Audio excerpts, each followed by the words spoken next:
No, you get the terminology right. Yeah. Yeah, he said that.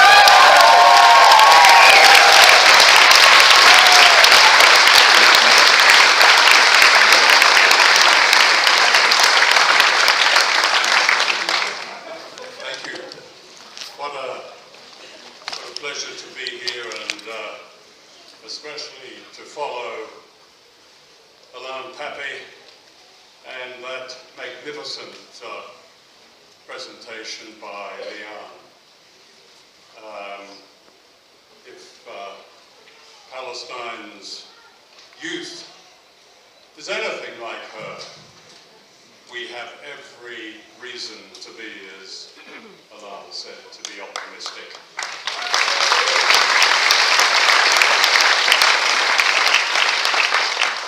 When I first went to Palestine as a young reporter in the 1960s, I stayed on a Jewish kibbutz. The people I met were hardworking, decent, and called themselves socialists. I liked them.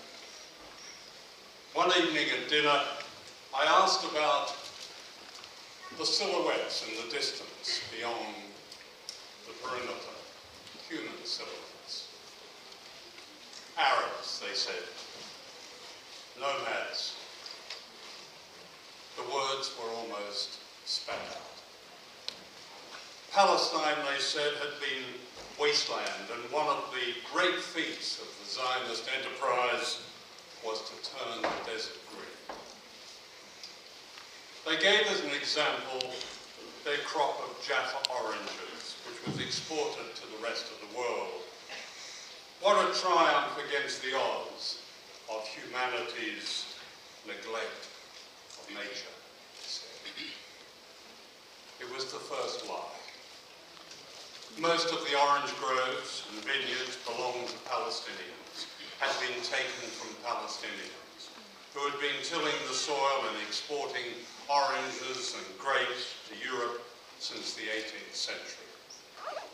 The former Palestinian town of Jaffa was known as the place of sad oranges. On the kibbutz, the word Palestinian was never used. Why, I asked. The answer was a troubled silence. All over the world, the true sovereignty of indigenous people is feared by those who could never quite cover the fact and the crime that they live on stolen land.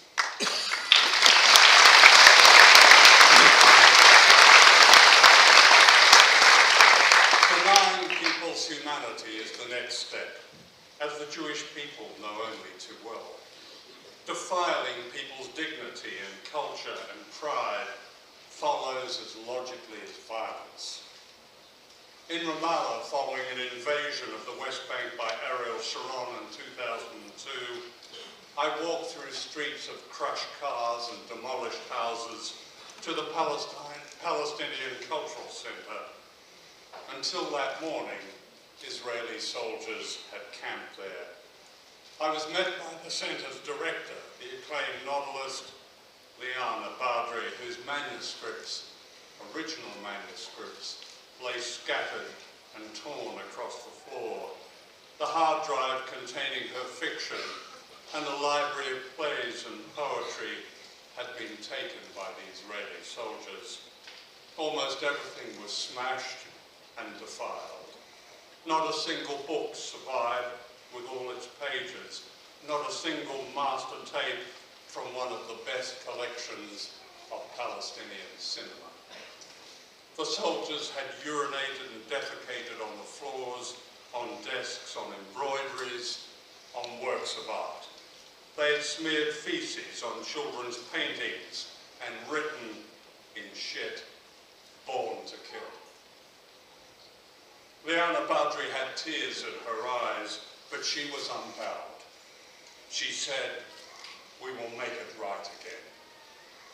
What enrages those who colonize and occupy, steal and oppress, vandalize and defile, is the victim's refusal to comply. And this is the tribute we should all pay the Palestinians.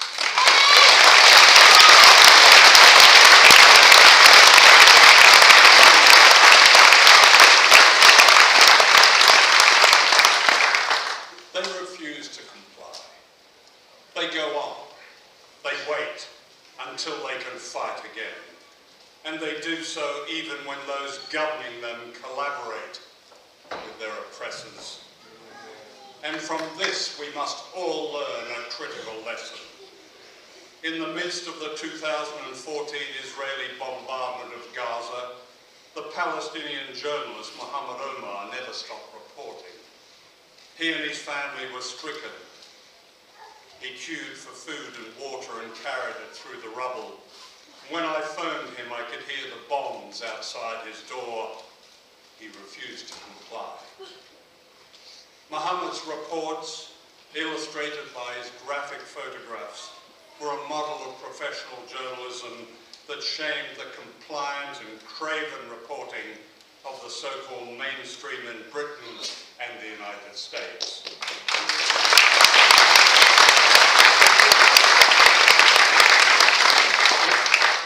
The BBC notion of objectivity, amplifying the lies of authorities, a practice of which it is proud, is shamed every day by the likes of Mohammed Omar.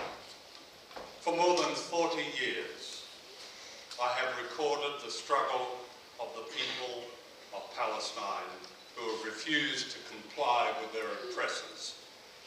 Their oppressors being Israel, the United States, Britain, the European Union, and there's not a gap between any of them. They come together.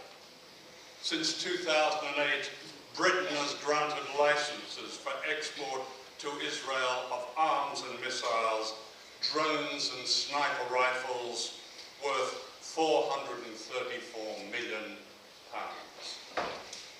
Those who've stood up to this without weapons, those who have refused to comply, include the following. I would like to mention them. My friend, the late Mohammed Jarella, who worked for UNRWA, who in 1967 showed me a Palestinian refugee camp. I'd never seen one before. It was a bitter winter's day and school children shook with the cold. One day, he would say, one day.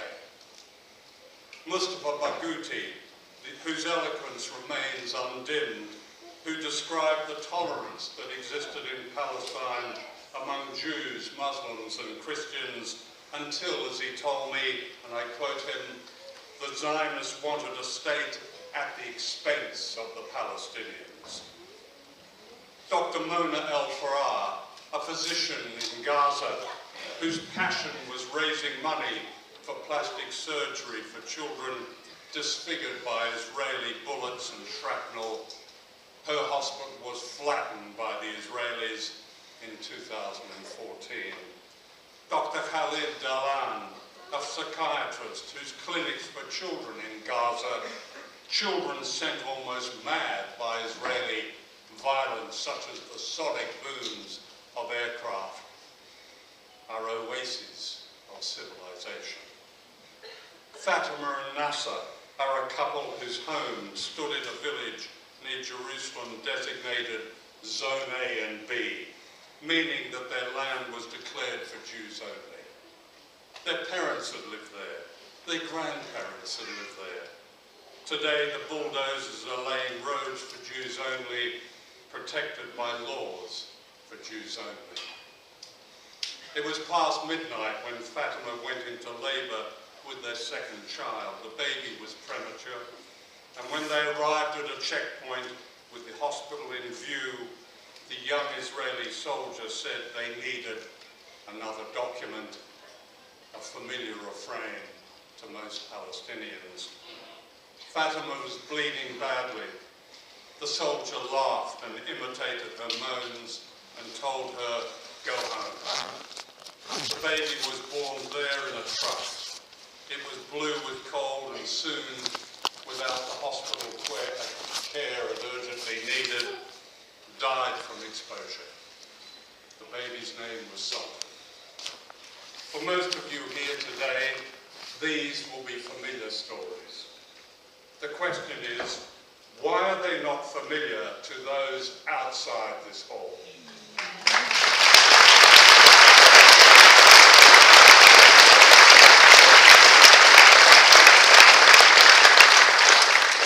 In Syria, the latest liberal cause, the George Clooney cause, is bankrolled handsomely by the British government and in the United States, even though the beneficiaries, the so-called rebels, are dominated by jihadists who were the product of an invasion of Iraq that took 1 million lives and the product of the destruction of Libya.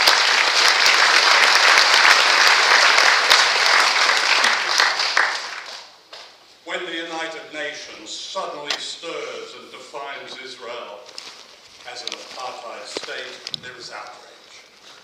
Not against the state that upholds racism, but against the UN Commission that dared break the silence. Palestine, said Nelson Mandela famously, is the greatest moral issue of our time. Why is this truth suppressed day after day, month after month, year after year? On Israel, the apartheid state, guilty of a crime against humanity and of more international law breaking than any other, the silence persists among those who know and whose job is to keep the record straight. On Israel, mainstream journalism is intimidated and controlled by a groupthink that demands silence on Palestine, while honourable journalism has become almost a metaphoric underground. A single word, conflict, enables this silence. The Arab-Israeli conflict, in turn robotic reporting. When a veteran BBC reporter, a man who knows the truth, refers to, and I quote him, two narratives, the moral contortion is complete. There is no conflict, no two narratives with their implied equivalence. There is a military occupation enforced by a nuclear-armed power, backed by the greatest military power on earth, and there is an epic injustice.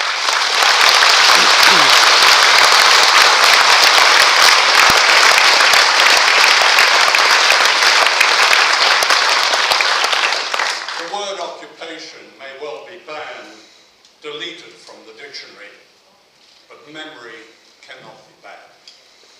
The memory of historical truth, of the systemic expulsion of the Palestinians from their homeland. Plan D, the Israelis called it in 1948. The Israeli historian Benny Morris describes how David Ben-Gurion, Israel's first prime minister, was asked by one of his generals, "What should we do with the Arabs?" The prime minister, wrote Morris, made a dismissive, energetic gesture with his hand. "Expel them," he said. 70 years later, this great crime is suppressed in the intellectual and political culture of the West, which facilitated it. In 2011, I was struck by the case, in 2011, I was struck by the ease with which one of Britain's most acclaimed novelists, Ian McEwan, a man bathed in the glow of bourgeois enlightenment, accepted the Jerusalem Prize for Literature in the apartheid state. Would McEwan have gone to Sun City in apartheid South Africa? They gave prizes too, all expenses paid. McEwan justified his action with weasel words about the independence of what he called civil society. Propaganda of the kind McEwan delivered with its token slap on the wrist for his delighted hosts is a critical weapon for the oppressors of Palestine. Like sugar, it insinuates almost everything these days, and we must learn to recognize it and decode it. Understanding this propaganda is perhaps our most critical task. We are being forced into a second Cold War whose aim is to subdue and balkanize Russia and to intimidate China. An entirely manufactured reality wants us to believe we have enemies in the East when the true enemy is close to home.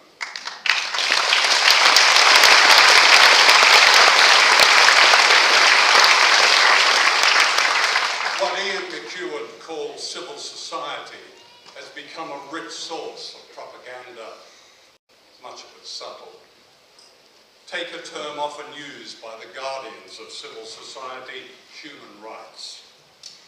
Like that other noble concept, democracy, human rights have all been emptied of their meaning and power. Like peace process and roadmap, human rights in Palestine have been hijacked by Western governments and the surrogate agencies they fund, the corporate NGOs that claim such moral authority. So when Israel is called upon by governments and NGOs to respect human rights in Palestine, nothing happens, because Israel knows there is nothing to fear. Mark the silence of the European Union, which accommodates Israel while refusing to maintain even its agreed commitments to the people of Gaza, such as keeping the lifeline, keeping open the lifeline of the Rafah border, a measure that it agreed as part of the cessation of fighting in 2014.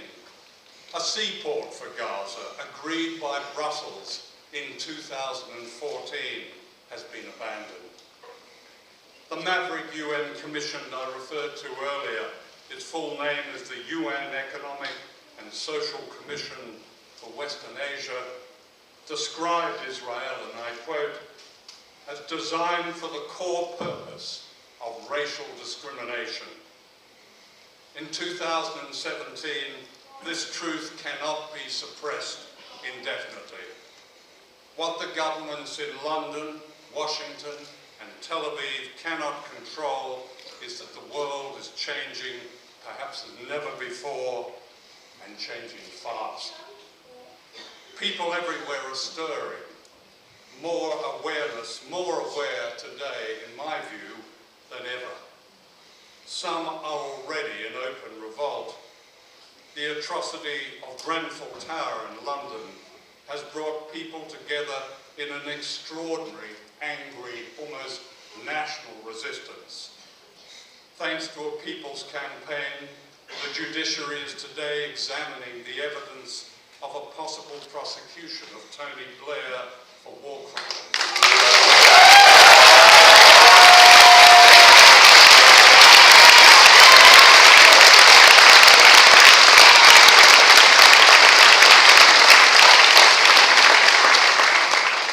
Whether or not that succeeds, the marker is down. In other words, there is only a small step to people recognizing the crimes of the same state power, the same corporate disregard for humanity perpetrated in Iraq, in Grenfell Tower, in Palestine. Those are the dots waiting to be joined. The great fraud of corporate power, posing as democracy, depended on the propaganda of distraction, on a cult of meism designed to overwhelm our sense of acting together, of social justice and internationalism. Class, gender and race were separated. The personal was the political and the media was the message. The promotion of bourgeois privilege was disguised as progressive politics. It wasn't. It never is. It's the promotion of privilege and power.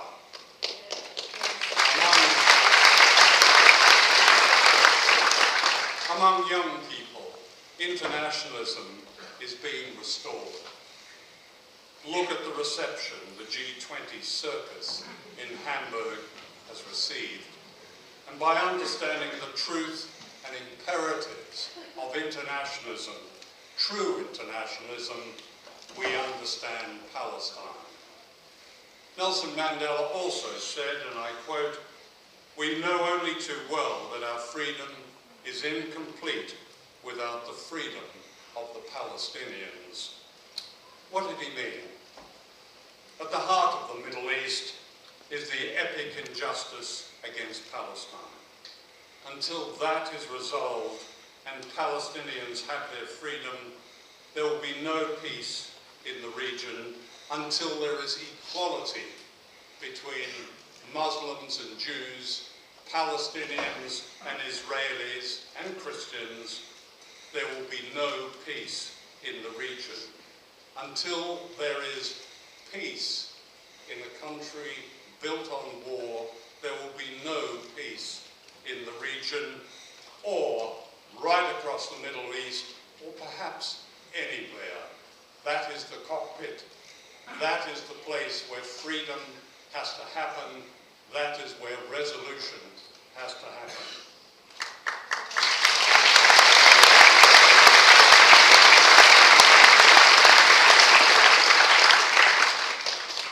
I like the way Alan Pappy put it in his speech just a short while ago.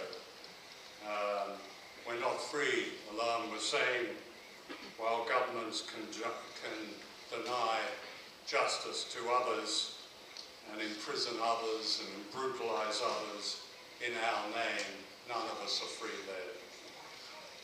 And like Alan, I am also optimistic because Israel understands this threat of the triumph of justice. That one day that country will have to be normal. That's why its ambassador to Britain is Mark Regev, well known to journalists.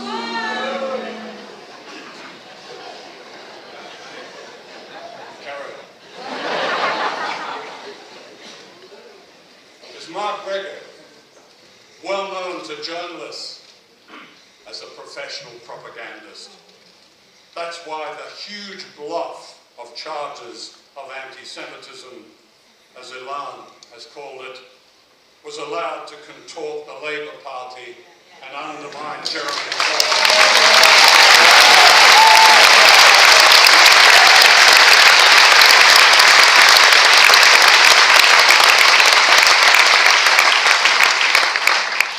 The point is, it didn't succeed. Events are moving quickly now. The remarkable BDS campaign is succeeding day after day. Cities and towns, trade unions and student bodies are endorsing it. Just the other day, Norway's biggest trade union endorsed it. That was typical.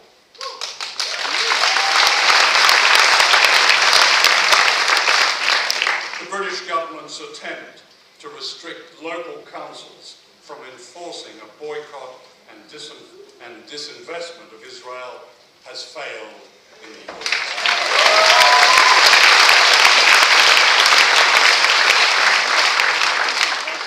So we should be optimistic, all of us, because these are not straws in the wind. When the Palestinians rise again, as they will, they may not succeed at first, but they will eventually, if we understand that they are us and we are them.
Can we mix it over there?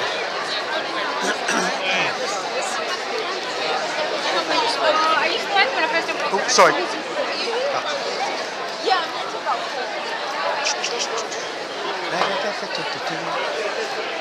Oh shit, where's my mic? That's a quick win. Ah, brilliant. That's better. Thanks.